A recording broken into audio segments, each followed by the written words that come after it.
Well, hi, and welcome to another episode of Understanding Business. This is utlradio.com, your business success and legal information station, and I'm your host, Peter Lamont. Today, we have the pleasure of speaking with Lily Virginia. Super excited to have her on the show. She is a New York City-based musician, and not only a super talented musician, and you can hear her music right from her website at lilyvirginia.com, but a really successful entrepreneur. And for those of you who tuned in over the summer to our On a Different Note special program that we did, you know that a lot of musicians in today's day and age are actually entrepreneurs at the same time. And that's what Lily is. And we're very excited to have her on the show. She's going to be talking about how she manages to build a brand, build a business without having to necessarily go through the record companies, and what we can learn. So whether you're in the music industry or not, there's a lot that we're going to be able to get across to you today, and a lot you can learn. Lily, I'd like to welcome you to the show. Thank you so much for taking the time to be on today. Thanks so much for having me, Peter. It's a pleasure. I'm excited. So, you're really unique because you're one of these musicians that have come up now and said, we can do things on our own. I can, produce my own records. I can get funding for my own records, and you're completely in charge of your career.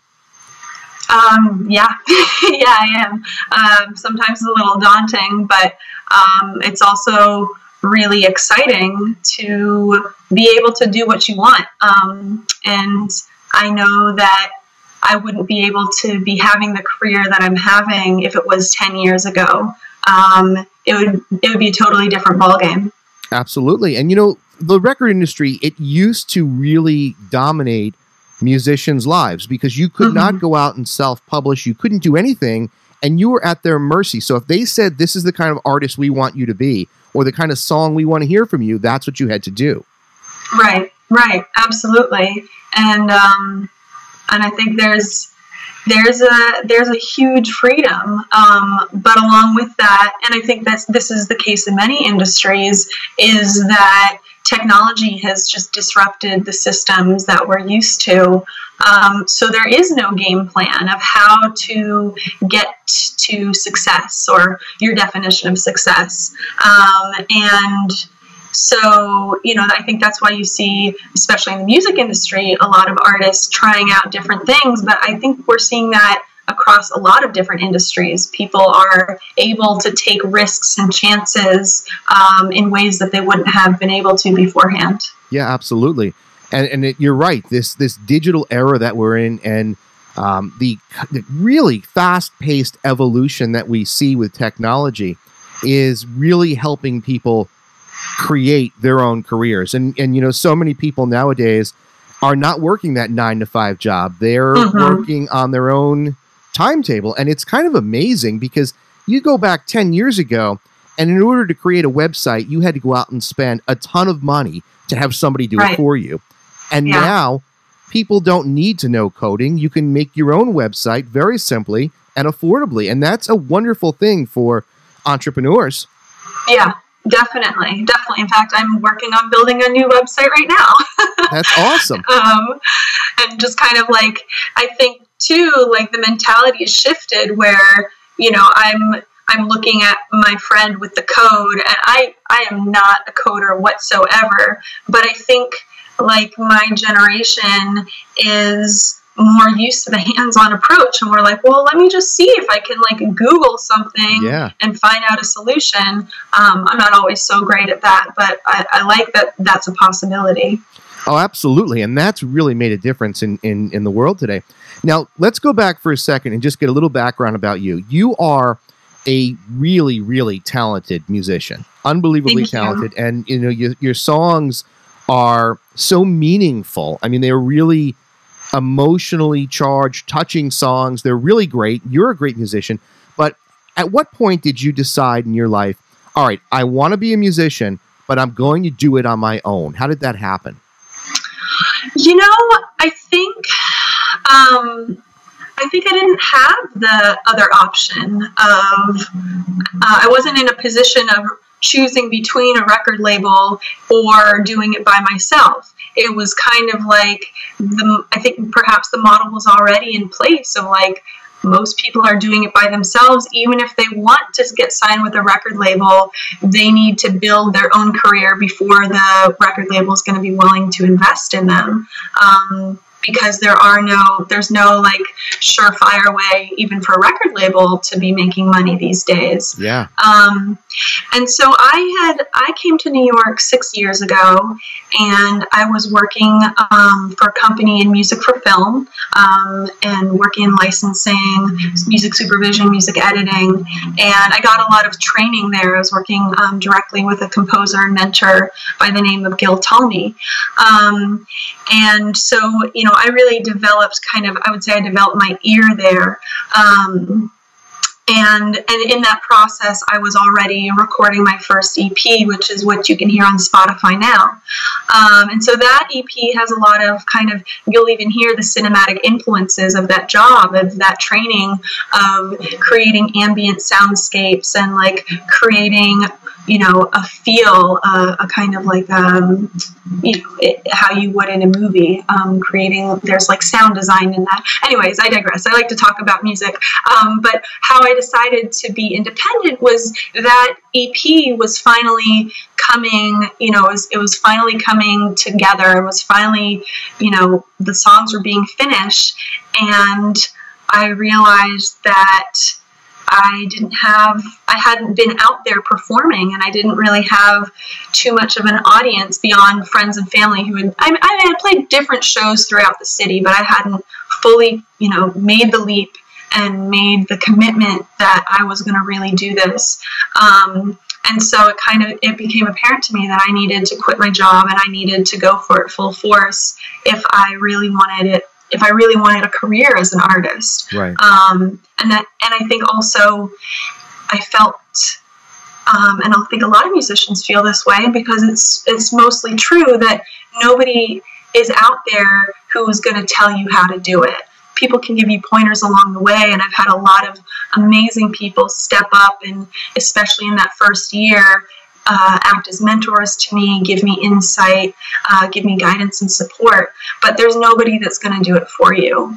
And I think that mentality shift is something that a lot of artists have had to grapple with or deal with, or, incorporate into their business model, because that, 20 years ago, even 10 years ago, there was a much more set way of doing things. So to answer your question, it's kind of a roundabout way. It wasn't really a choice. It was more of a choice of, do I want to be a successful artist? And if so, how am I going to do it? And how am I going to use the tools that I have to build something that works for me? Right. So that's really, I think, the direction that all musicians and a lot of people in the entrepreneurial field, people that are going to say, hey, listen, I want to go out and I want to sell my service, sell my product. I think what you said is really important. The fact that there's no one there to hold your hand anymore. If you want to make something happen, you have the ability to do it, but you have to be willing to put in the time and the effort and take the risks associated with it. Because anything that we do, on our own is risk-based, and there's, you might have the support of family or loved ones, but it's all you. You're putting yourself out there as an artist 100%, exposing yourself, and that's what entrepreneurs do, and that's what business owners do. And you've got to be willing to accept that risk. Yeah. And I think, what you said right there is, I was thinking about this recently. It's so easy to say those words of accepting risk or taking a chance, or like, I read, for instance, Seth Godin, who's, this kind of marketing guru. I love his blogs because he's all about like, you got to leap out there and take a chance if you're going to make a difference.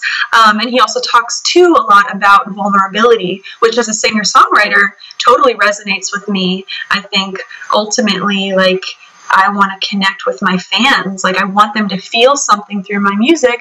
And I think the kind of business model of doing it yourself also really forces you to come into contact, not just with, the concept of risk, like real fear and real vulnerability and real am I good enough? Can I do this? And you have so many moments of doubt, and then you find another way, and it's like this ongoing process, and it's very emotional. Yeah. And I don't know if a lot of people talk about kind of the emotional strength that you need to have to be able to stay positive, stay optimistic, because when you're optimistic, it's like those exciting ideas and those projects of, the next step come to you, but it's a process. Oh, it's definitely a process. And what you're saying is exactly what so many people miss, is this idea of dealing with the emotions of being an entrepreneur, and while you're a musician, you're an entrepreneur. There's no way around it. And that fear that you talked about and that emotional reaction, you've got people every day as an entrepreneur telling you that you can't do it, that you're not good enough, somebody else is better. You've got tons of competition everywhere. Yeah. So, people they'll go into this idea of starting their own business and not prepare themselves emotionally for it. So let's talk about that for a second. Sure. I am sure you have had people tell you, you're never going to make it, it's not going to work, this isn't right, that's not right. And how have you learned to process some of that negativity and those haters? Well, luckily I'm not in the hip hop genre, which I feel like there's a lot more kind of competition in there, in terms of just direct, like, the rap boasts. I don't necessarily see myself doing a rap boast anytime soon. But, I think in the singer-songwriter realm, which, I'm a singer-songwriter. People ask me, like, well, what genre am I in? I'm in a lot of different genres, but ultimately I'm a singer-songwriter. I sing and I write songs. And I have a lot of wonderful people in my life, a lot of support. But so the comment is never like, oh, well, you're never going to make it. But it's more of like, well, are you sure you really want to do this? Wow, it sounds really hard. Do you think you're, the doubt and the fear that comes from concern for me. And that is also, not easy to deal with, even though it's not coming from a negative place. How do I deal with it? Well, I write songs. I feel my feelings. And I think I keep going.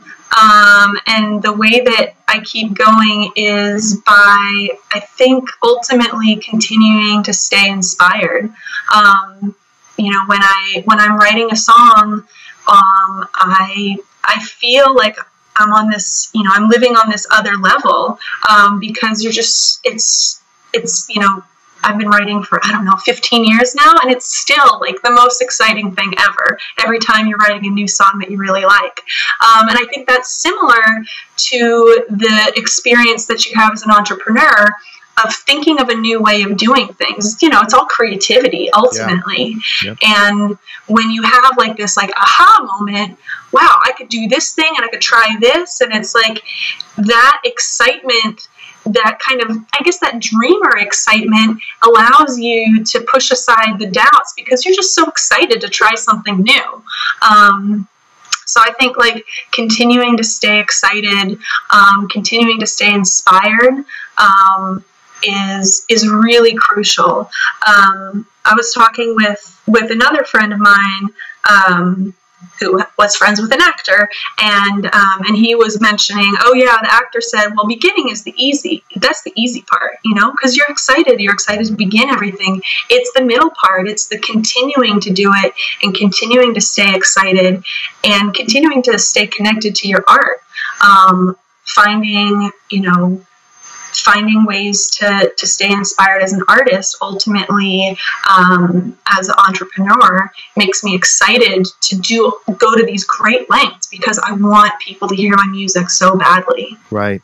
No, and that's the way you have to think about it. You say the beginning is the easiest part, definitely is, and I think that middle that we talk about extends on forever. I don't see an end until you die, because no matter what you're doing, once you get over that initial excitement and then you realize, oh crap, things are hard and there's a lot more work that I thought, there's a lot more obstacles that I have to overcome, that middle lasts forever. And it's really up to you to stay motivated, stay positive, and to adapt to the things that are going on around you, and to deal with these obstacles head on and say, all right, this isn't working. Well, I'm not going to give up because I still love what I do and believe in myself. And, even for people that lack confidence, if you have the ability to say to yourself, I'm good at songwriting, I'm good at accounting, I'm good at whatever, that's enough confidence for you to be able to take that passion and push forward through these obstacles. And so it's just a matter of, you're never at the point where you're done and you say, I finally made it. Yeah. Definitely. Yeah. And that challenge and that excitement of being creative to overcome problems and obstacles and to keep developing, that's what should fuel everyone. Yeah.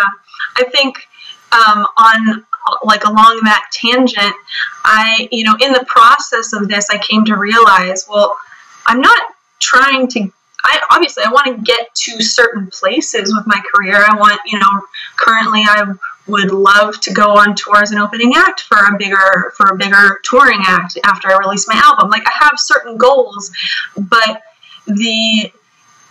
you come to realize that it's like, you're not trying to achieve anything. Like, ultimately, this is your life. Like, how do you want to live your life?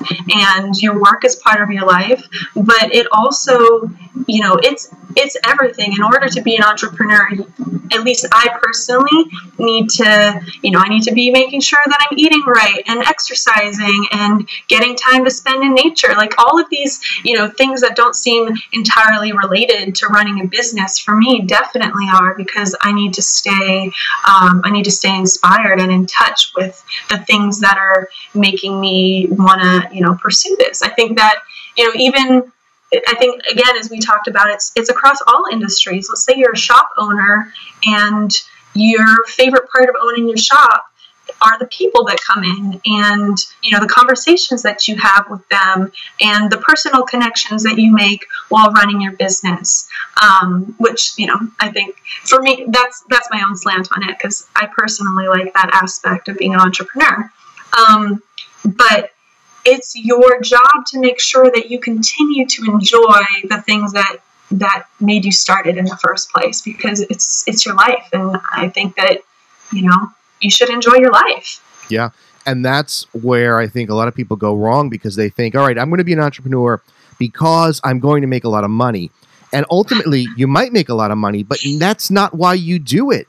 If you're operating under the impression that you're going to make a ton of money, you're way off. Go get a job and make money that way. Yeah, that is not why I started writing songs, that's for sure. But, I think it's important because, ultimately you will make money if you make it your passion and your life's work. And the thing that I liked what you said, it's not just a job, it's your life. So going to work and I say work, quote unquote, when you're going to sit down and you're going to play music or write songs, that office job is not the same as somebody who works a 9-to-5 job, because this is an extension of who you are and part of your everyday life. So exercising and eating right and staying positive and reading and learning, that's all part of your job as an entrepreneur. Absolutely. And I think, a lot of people, a lot of us, we're very hard on ourselves. And I can definitely fall into places where, like, oh, well, I'm just, sometimes I'll take a ferry ride. I live in Brooklyn, and you can take the East River Ferry, and it's one of my favorite things in New York. It's so magical. So sometimes I'll go and I'll just take it one way, like round trip, and not get off the ferry, just because I want to, maintain that inspiration. But even doing that, I'm like, well, you should be answering this email. You should be doing this. It's when it's not like a direct result. I think a lot of entrepreneurs can kind of feel like, oh, am I doing the right thing? Like, there's nobody telling you, like, this is the right thing to do. But anyways, I personally like yesterday was Yom Kippur, and I'm a loosely practicing Jew, but I was thinking about it during the day of, you know, our time here is unknown. You know, hopefully we will all live long, beautiful, healthy lives, but we don't know. And to think that the way that you spend your day is something that brings positivity and joy to the world and joy to other people, was like very affirming, and being like, yes, like I enjoy what I'm doing and I enjoy the process. And so like finding the ways to make that work. But I think also too, you know, not to bypass the fact that this is a job, and I think for musicians, and something I've definitely been working on is like working on your relationship to money. And a lot of musicians, you know, we see money and we're like, well, I'm not in it for the money, so I'm not going to pursue money whatsoever. And then you get in a hole because you can't feed yourself and you can't support what you're trying to create. And so I've been really thinking about that too, of like, well, how do the gears of this machine all work to make things go as smoothly as possible? And to value financially what you're doing and your time and your art and like the time that you spend creating, and starting to see that as something that you can value with finances, so you can pay your rent and record the next album and go on tour and do all the things that you've been dreaming of. You know, I think that for a lot of people, especially musician entrepreneurs, there's this fear that you're not good enough, and so you're going to do things for free. But as you start to build up comments and compliments and a fan base, and people are interested in what you're doing, that should help bolster your confidence to the point where you realize, hey, listen, people like me well enough that it's okay for me to ask for money for what I'm doing. You know, I deserve to get paid for my time. And that's where a lot of musicians seem to not take it that next step. And then you end up seeing them on subway platforms and never really making more, and they have the ability. So let's shift gears for a second, but still you know, stay with this idea of money for a second. Now, you love what you do, but clearly you can't love what you do and not worry about how you're going to get paid. You've got to have money to live. Yeah. And what you've done is really great, because I think that it's kind of the next level thinking for entrepreneurs. Talk a little bit about how you used Kickstarter to get your album created. Sure. I will talk about Kickstarter, but I actually want to take a step farther, because I think that Kickstarter is amazing for a project-based approach, but it doesn't, you know, support an artist. It doesn't support you for the long run.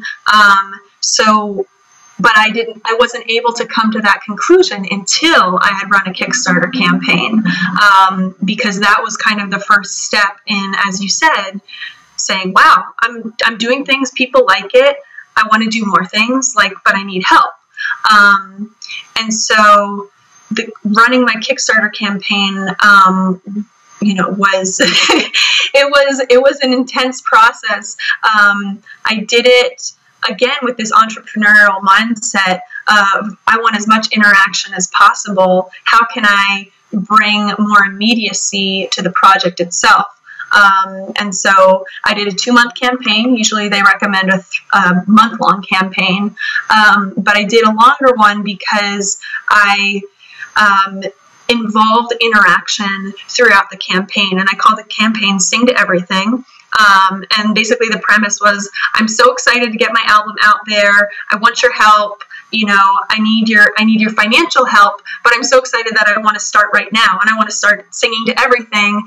And if you become a backer, you can vote on what I sing to. And I made these series of videos of me going and doing these surprise serenades to different things and people, and like really involving the Kickstarter backers in the process as I ran the Kickstarter campaign, which was kind of crazy. It was a lot of work, but it was really fun. And it also, at that point, which was, I guess, about a year ago, it didn't feel comfortable just asking people, hey, I'm going to do an album. I'm going to record live video of every song. We're going to release it as a music video album, which, like, not to brag, but I think it's so cool. I'm so excited when it's finally going to be done.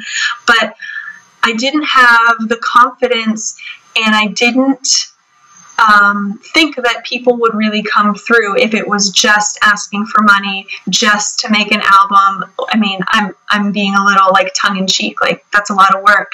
And now I see, well, yeah, I think people would have supported me without that interactive aspect, but the interactive aspect allowed me to have a lot of different points to talk about the album and a lot of different kind of like ways to bring people in along the way. So it was a great experience, and it was entirely exhausting. But we got the funds together. We recorded in March, and then through that experience, I started to kind of think, all right, this is great. I got this bulk of money, but like, how do I move forward? And so kind of fast forward this, I released 2 of the music videos from the album, and I'm going to release the next 5, looking towards like releasing it in December. Not all of them at once, like once every few weeks. And that's kind of a longer discussion on how I plan on releasing it, and like how I plan on, again, using those entrepreneurial skills to release an album without a publicist. Right.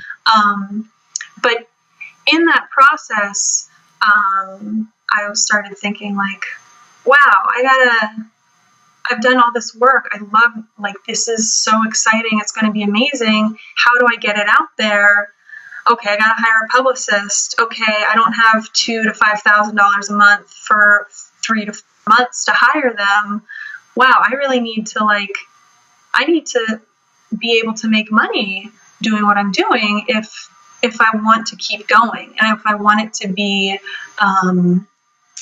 be sustainable.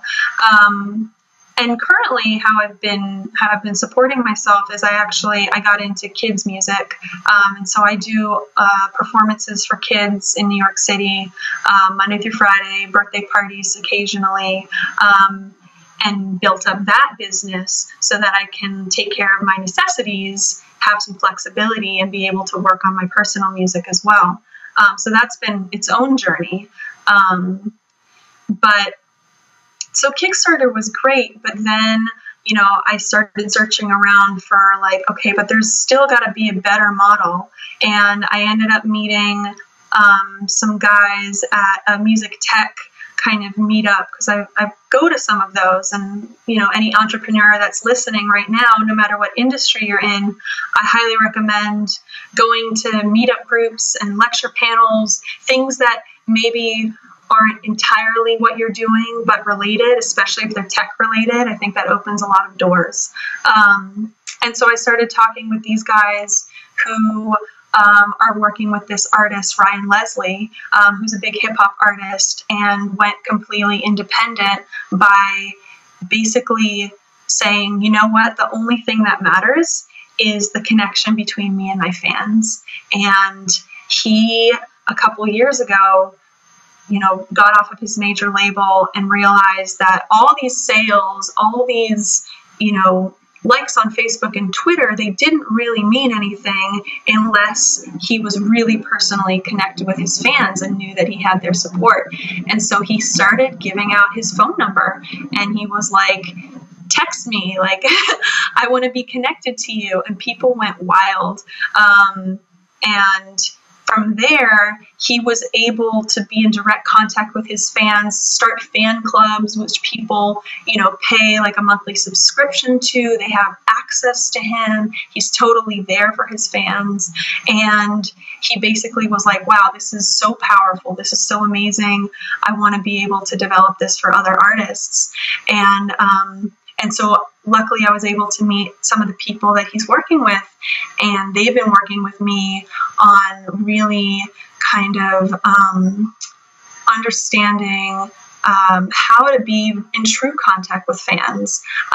And so working with them, I have a number that's just for my music fans, and they can text me. I've started fan clubs, and basically the concept is that if you can really create your tribe, your tribe of true fans, then you can do anything. Like, you don't need a record label if you've got people that are excited to hear what you're doing, that want to be in contact with you, and that want to support what you're doing. And so basically that's kind of like the next step of where I'm taking my music and my business in terms of being able to take my career to the next level. No, and that's amazing, because you're not just sitting back and relying on something like Kickstarter. You're going out and you're doing all of these things that are solving problems. It's the telephone number. I've been on your website and I can see it up there, and I thought that was really cool. And I thought, wow, that's a creative approach to bringing fans in. And then when you develop the fan base and they realize that they can trust you and you're genuine and you're giving them something. When you need them, they're going to give back to you. And that works that way with businesses where maybe, you've got some products or books or seminars that you're writing. And when you give to the people and really genuinely give, though, not do it simply to try to get them to pay you. Yeah, but absolutely. When you're honest and open the way you are, then the fans want to support you. They want to buy your products and meet you, and they're willing to pay for that. And that's really a unique thing that's happened over the last few years, but it's all based with technology, because without that, it was nearly impossible to create that kind of buzz. Absolutely. And I mean, I would say, a few years ago, I wasn't very tech-minded at all. But, working in music for film, I started seeing all these documentaries that were creating interactive documentaries. And I was like, wow, that's so cool. Like, and I just started asking a question, like, how can we be more interactive in music? And I think I've carried that question throughout my time. And it's also,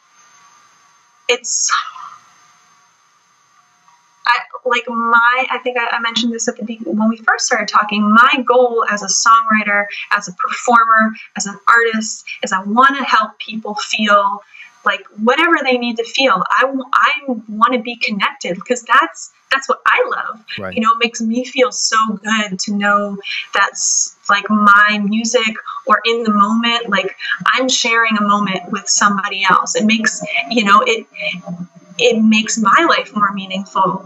And I want other people to feel that.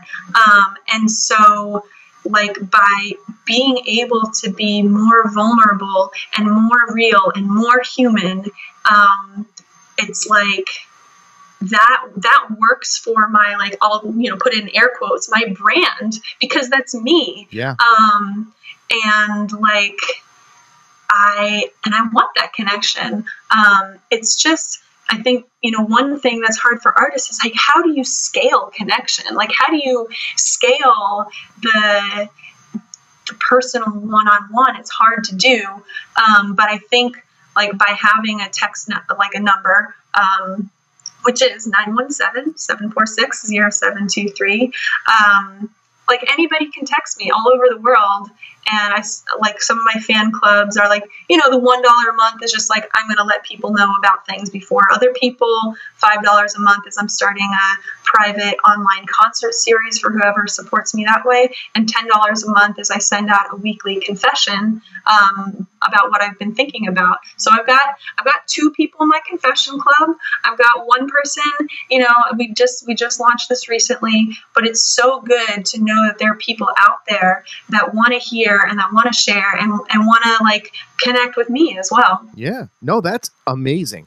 I think you're doing a really fabulous job. I love what you're doing, and I think it's just the way of the future. And I think that if you are interested in being a musician in today's day and age, you can't rely necessarily on the music industry. You've got to rely on yourself. And the same if you're an entrepreneur or you want to start a business. These are lessons, the things that you're talking about. It took you years to work through and to learn them. And I think it's so beneficial that you're sharing, because then people can learn from what you've been through. And I appreciate so much how open you've been today and how willing you are to talk about your experiences. So I want to thank you for that. Well, thanks so much for having me, Peter. It's nice for me to be able to talk about it. Absolutely. Now, before I let you go, I want to just do a couple things. First of all, I'd like to have you back on in the future. Maybe come December, once you release your album, I'd love to hear what you've been up to and how things have progressed and what sort of feedback you're getting, because I think that showing the progress that an entrepreneur makes is super important. So I'd love to have you back on. Wonderful. And if people want to get in touch with you, aside from the number, which you should just give one more time, how else do you want people to contact you? What's the best way to make contact with you? Sure. Well, again, the number is USA, so 1-917-746-0723. And then otherwise, I'm totally available. My email address is lilyvirginiamusic@gmail.com. People can follow me on Twitter, Lily Virginia, or on Instagram, Lily Virginia Music. And I want to hear from people. People message me, I message them back. And like questions, comments, what have you. I'm looking forward to hearing it all. Lily, thank you so much. I wish you continued success. I'm really excited to see how the end of the year works out for you, and look forward to having you on again. All right. Thanks so much, Peter. It was great chatting with you. You too. Bye-bye. Bye. So, Lily Virginia, I mean, really a lot of things that we can learn, a lot of lessons, and just a nice, genuine person. But, here you've got somebody that is so nice, but they understand that there's an entrepreneurial journey that has to go on, even within their art. And I think she's done a really great job of harnessing that and making that work. So hopefully there's a lot that you guys out there can take from her. And if you are interested in speaking with her, she is so open and so nice and so easy to talk to. I'm sure that she would be thrilled to communicate with you and to help you in any way that she can. So thanks again to her for being on the show, and we will definitely have her back on later this year to catch up with her. Well, that's going to do it for this episode. I want to thank all of you for tuning in. Don't forget to check out utlradio.com for more free business and legal information and more interviews like this one. Also, if you have not subscribed to the podcast, which you can do on iTunes, or the YouTube channel, you should, because there's two different things that we've got going on here. There's the podcast, and then there's the video channel, and there's a lot of information. It's different information on both, so I encourage you to go sign up for both of them. Obviously, everything is free. We want to be able to share this information that entrepreneurs and people who have created their own destinies have learned, so that you don't have to necessarily recreate the wheel. We want you to be able to draw from their experiences and to be successful in your personal and business life. That's what this is about. So I want to thank all of you for tuning in and for subscribing. Don't forget to share this information with your friends, family, and colleagues. That will do it for today. Stick around. We've got a lot of great interviews coming up over the next few weeks, and I hope to see you and interact with you and answer your questions that you might have. This is utlradio.com, your business success and legal information station. I will see you next time.